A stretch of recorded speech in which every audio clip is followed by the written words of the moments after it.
Hello students, welcome to the class. आज के इस वीडियो में हम समझेंगे how to make linear equation easily.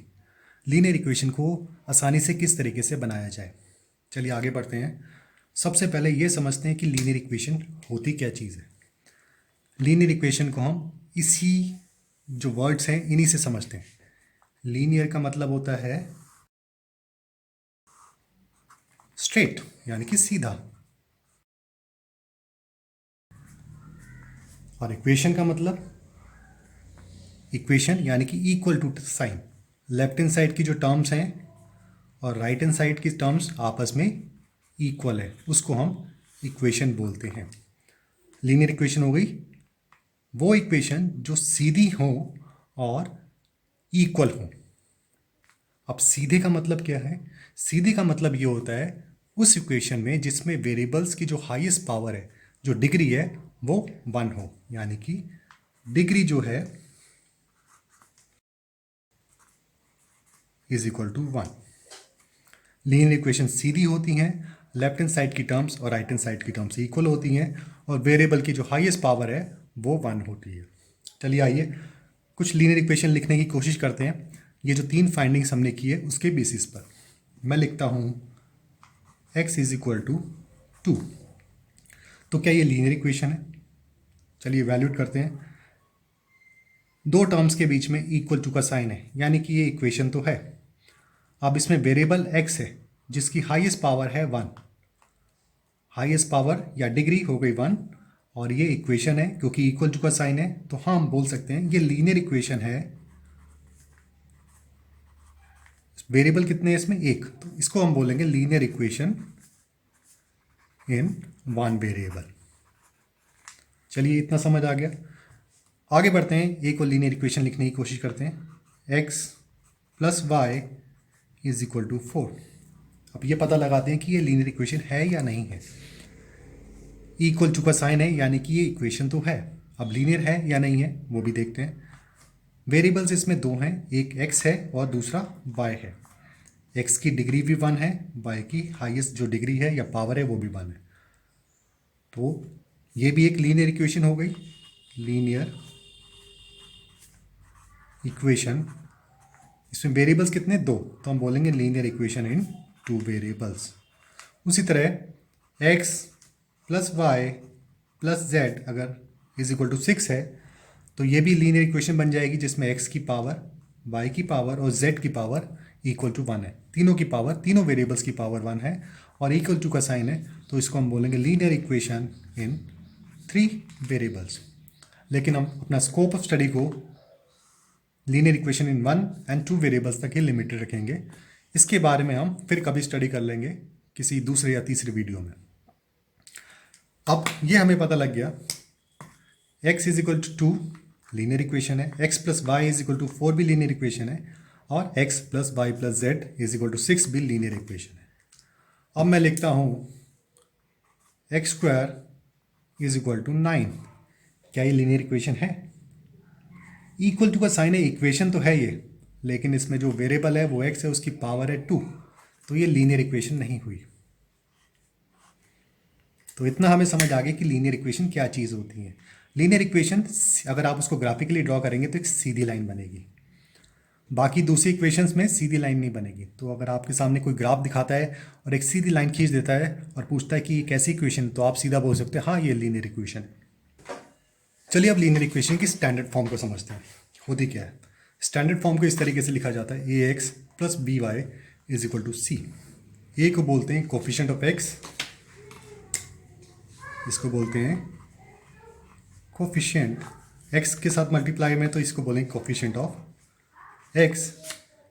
B जो है वाई के साथ, वाई वेरिएबल है, उसके साथ मल्टीप्लाई हो रहा है, तो उसको बोलेंगे कोफिशिएंट ऑफ वाई, और सी हमारा कांस्टेंट है।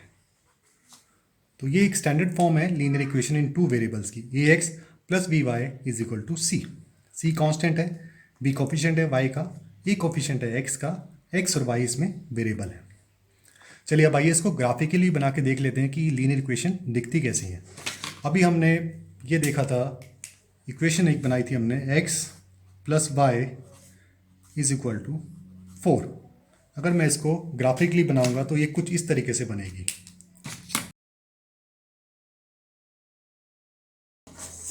ये मैंने पॉइंट्स को ज्वाइन कर दिया, ये देखिए अब एक लाइन आपको किस तरीके से दिख रही है, स्ट्रेट लाइन दिख रही है। और इसका नाम क्या है लाइन का, x plus Y is equal to 4। एक और इक्वेशन देखते हैं, हमने लिखी थी x इज इक्वल टू 2। अगर इसको बनाऊंगा तो ये कुछ इस तरीके से आपको दिखाई देगी।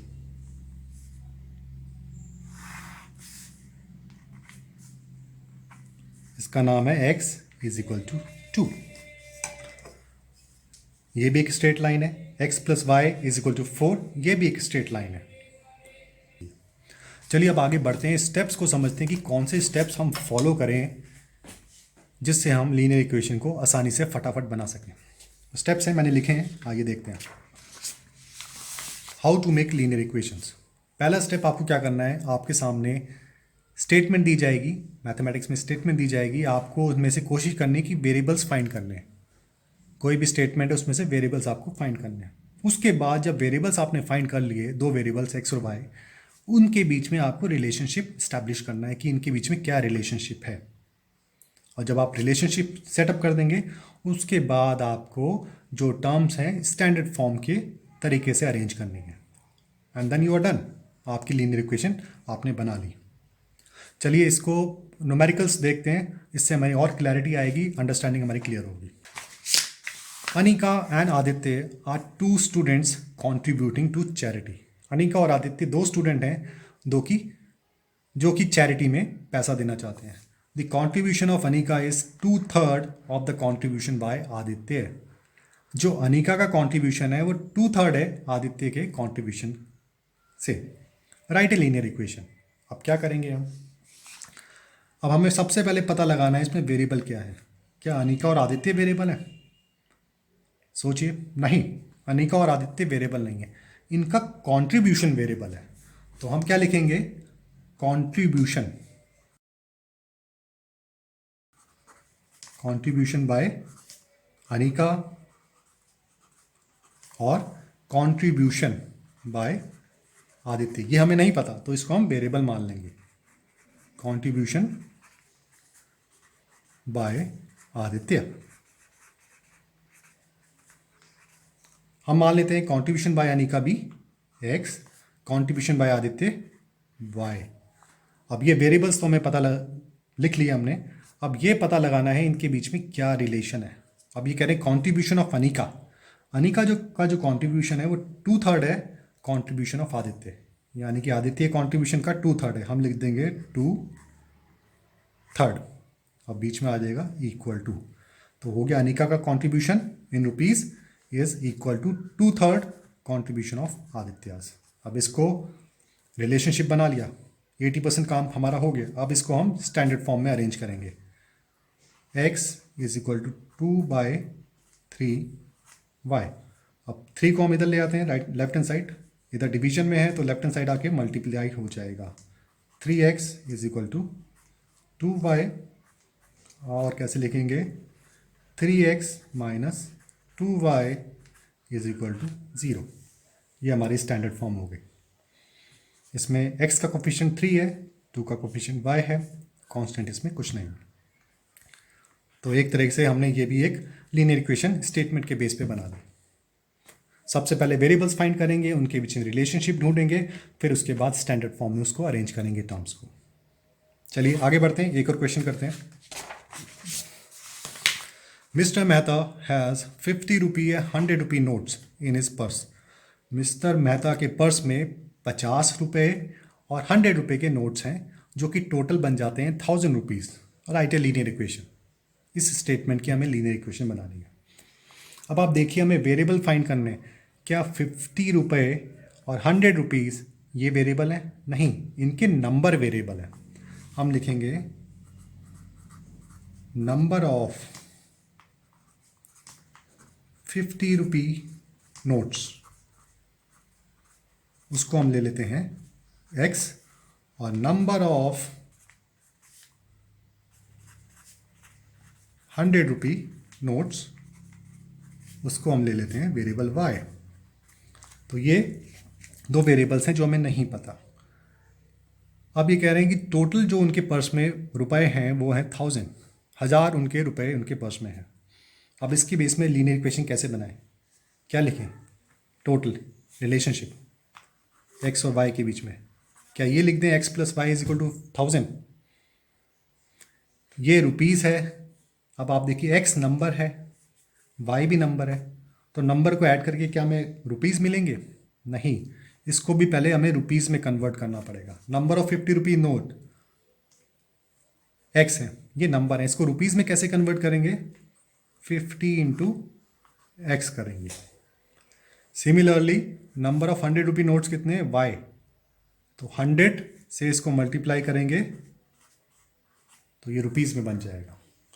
अब इन सबको ऐड करेंगे, इन दोनों को, जो कि बराबर आ जाएगा ₹1000 के। तो ये आपका रिलेशनशिप बन गया। इसको कैसे लिखेंगे? 50x + 100y = 1000। अब ये देखिए, इसमें तीनों टर्म्स में 50 कॉमन है, तो हम क्या करेंगे? 50 कॉमन ले लेंगे। 50 इधर आ गया x, इधर 2y, इसको हम लिख सकते हैं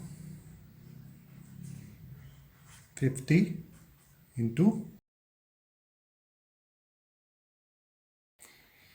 अब ये देखिए 50 से 50 कैंसिल आउट हो गया, ये हमारी इक्वेशन बन जाएगी x + 2y = 20। ओके, तो ये आपकी लीनियर इक्वेशन इन 2 वेरिएबल्स बन गई। हमने पहले वेरिएबल फाइंड किए, उनके बीच में रिलेशन स्टैब्लिश किया, फिर उसको स्टैंडर्ड फॉर्म में हमने लिख लिया। चलिए एक क्वेश्चन और करते हैं। A fraction becomes 1/5 when 2 is subtracted from the numerator and 3 is added to its denominator. Write the linear equation. एक फ्रैक्शन है जो कि 1/5 बन जाती है जब उसके न्यूमरेटर से 2 सब्ट्रैक्ट किया जाता है और डिनोमिनेटर में 3 ऐड किया जाता है। तो सबसे पहले हमें पता लगाना है फ्रैक्शन क्या चीज़ होती है। फ्रैक्शन वो टर्म है जिसमें न्यूमरेटर और डिनोमिनेटर होता है, यानी कि फ्रैक्शन में न्यूमरेटर होता है और डिनोमिनेटर होता है। अब न्यूमरेटर और डिनोमिनेटर हमें नहीं पता, तो हम इसको क्या ले लेंगे? इसको वेरिएबल मानेंगे। न्यूमरेटर को हमने मान लिया x, डिनोमिनेटर को मान लिया y, तो ये हमारी एक फ्रैक्शन हो गई। अब ये कह रहा है फ्रैक्शन के न्यूमरेटर में 2 सब्ट्रैक्ट कर दिया जाता है, यानी कि न्यूमरेटर से मैंने 2 सब्ट्रैक्ट कर दिया, और डिनोमिनेटर में 3 ऐड कर देते हैं। डिनोमिनेटर में हमने 3 ऐड कर दिया। जब न्यूमरेटर से 2 माइनस किया, डिनोमिनेटर में 3 ऐड किया, तो ये बन जाती है 1/5, यानी कि ये बन जाती है 1/5। ये हमने रिलेशनशिप स्टैब्लिश कर लिया। अब इसको स्टैंडर्ड फॉर्म में ले जाने की कोशिश करते हैं। इसको क्रॉस मल्टीप्लाई करेंगे, न्यूमरेटर को 5 से मल्टीप्लाई कर देंगे और डिनोमिनेटर को इधर ले जाएंगे, 1 से मल्टीप्लाई हो जाएगा। तो इसको हम लिख सकते हैं 5 × x - 2 = 1 × y + 3। तो ये हो जाएगा 5x - 10 = y + 3। तो क्या करेंगे? y को लेफ्ट हैंड साइड ले जाएंगे, -10 को राइट हैंड साइड ले जाएंगे, इसको स्टैंडर्ड फॉर्म बनाने के लिए।